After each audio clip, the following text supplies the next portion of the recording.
Them's fighting words. Let's bring in our Friday gaggle who will not fight. Matea Gold of the Los Angeles Times and the Chicago Tribune, Neera Tanden of the Center for American Progress, and rising star reporter Bob Costa of the National Review and CNBC. Bob did pay me to say that. Okay, Neera, let's start with you. I feel like it's crisis to crisis to crisis, and in a way, Congress deserves and the White House deserves some level of credit in that we thought we might have after the fiscal cliff, we might have a government shutdown. We're not going to have that, but it does feel like we're headed toward this sort of late spring, early summer debt ceiling showdown. Am I wrong? And then from a policy perspective, can the two sides meet?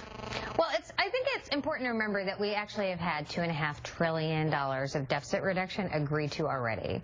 In all the votes that they've taken so far, we've had significant deficit reduction, and both taxes, but mostly in spending.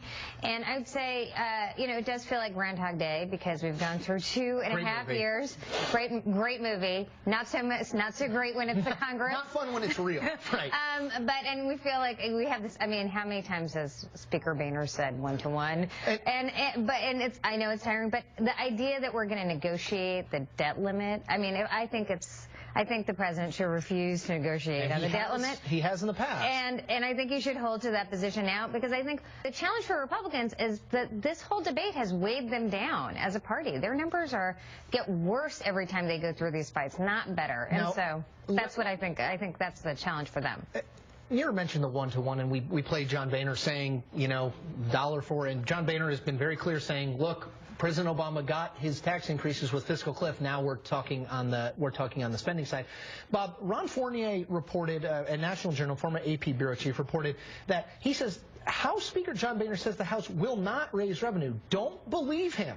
House Republicans tell me they are open to exchanging entitlement reform for new taxes, $250 billion to $300 billion. I would say no one is better sourced in this world than you. Does that jibe with what you know? No, it's a very interesting report.